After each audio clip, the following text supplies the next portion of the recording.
Surat untuk kaum muda dari Tan Malaka, bahwa idealisme adalah kemewahan terakhir yang hanya dimiliki oleh pemuda. Tujuan pendidikan itu untuk mempertajam kecerdasan, memperkukuh kemauan, serta memperhalus perasaan. Sedangkan sebetulnya cara mendapatkan hasil itulah yang lebih penting daripada hasil itu sendiri. Bahwa kebiasaan menghafal itu tidak menambah kecerdasan, malah menjadikan saya bodoh, mekanis, seperti mesin. Ingatlah bahwa dari dalam kubur suara saya akan lebih keras daripada dari atas bumi. Kalau suatu negeri seperti Amerika mau menguasai samudera dan dunia, dia mesti rebut Indonesia lebih dahulu buat sendi kekuasaan.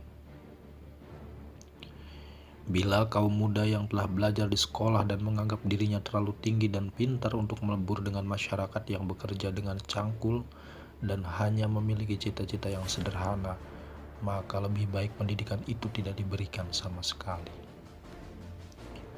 Bergelap-gelaplah dalam terang, berterang-teranglah dalam gelap. Modal bisa memenjarakan manusia, membuat manusia bekerja tanpa henti dari jam 5 subuh sampai jam 8 malam untuk kekayaan orang lain. Belajarlah dari barat, tapi jangan jadi peniru barat, melainkan jadilah murid dari timur yang cerdas. Berpikir besar, kemudian bertindak. Selama toko buku masih ada, selama itu pustaka bisa dibentuk kembali. Kalau perlu dan memang perlu, pakaian dan makanan dikurangi. Jeruk sebagai benda, lembu sebagai benda, bumi dan bintang sebagai benda. Ya, engkau sebagai benda. Tak ada buat saya. Yang ada cuma ide, pikiran, pengertian, gambaran dari jeruk, lembu, bumi, bintang, dan engkau. Engkau, kata Hum, cuma ide buat saya. Dengan begitu Hum yang membatalkan benda dan mengakui ide saja, membatalkan adanya diri sendiri, mengakui bahwa sebetulnya dia sendiri tak ada. Cuma manusia pengecut atau curang yang tiada ingin melakukan pekerjaan yang berat, tetapi bermanfaat buat masyarakat sekarang dan di hari kemudian itu. Bila seseorang ingin menaiki tangga sosial dan kebudayaan, mestilah merdeka lebih dulu. Dan pengetahuan tentang merdeka di baratlah dilahirkan dan dipergunakan. Revolusi Indonesia bukanlah revolusi nasional semata-mata seperti diciptakan beberapa gelintir orang di Indonesia yang maksudnya cuma membela atau merebut kursi buat dirinya saja dan bersiap sedia menyerahkan semua sumber pencaharian yang terpenting kepada semuanya bangsa asing, baik musuh atau sahabat. Revolusi Indonesia mau tak mau terpaksa mengambil tindakan ekonomi dan sosial serentak dengan tindakan merebut dan membela kemerdekaan 100%. Revolusi kemerdekaan Indonesia tidak bisa diselesaikan dengan dibungkusi dengan revolusi nasional saja.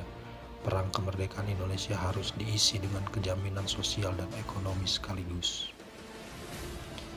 Sudah tentu seorang pengarang atau penulis manapun juga dan berapapun juga adalah murid dari pemikir lain dari dalam masyarakatnya sendiri atau masyarakat lain. Sedikitnya ia dipengaruhi oleh guru, kawan sepaham, bahkan oleh musuhnya sendiri. Kalau sistem itu tak bisa diperiksa kebenarannya dan tak bisa dikritik, maka matilah ilmu pasti itu. Yang tajam balik bertimbal kalau tak ujung pangkal mengena.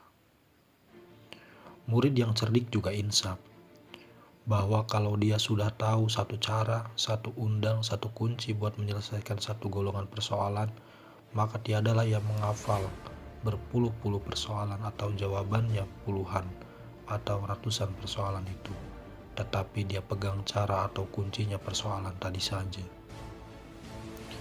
Seperti seekor semut hanyut bergantung pada sepotong rumput yang diayun-ayunkan gelombang. Kebaikan buat masyarakat itu bergantung kepada watak masyarakat dan didikan masing-masing orang. Bukankah seorang pelarian politik itu mesti ringan bebannya?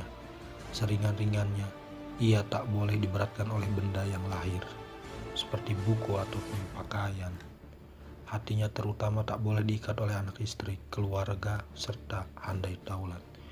Dia haruslah bersikap dan bertindak sebagai marsus, angkatan militer siap tempur, yang setiap detik siap sedia buat berangkat, meninggalkan apa yang bisa mengikat dirinya lahir dan batin. Sudah pernah seorang pengarang buku di Amerika meramalkan bahwa kalau satu negara seperti Amerika mau menguasai samudera dan dunia, dia mesti rebut Indonesia lebih dahulu buat sendi kekuasaan. Bahwa mereka pekerjalah yang menduduki lantai ekonomi perekonomian Indonesia. Bahwa benda itu adalah satu rantai, satu karma yang merantai hidup kita, hidup sengsara ini.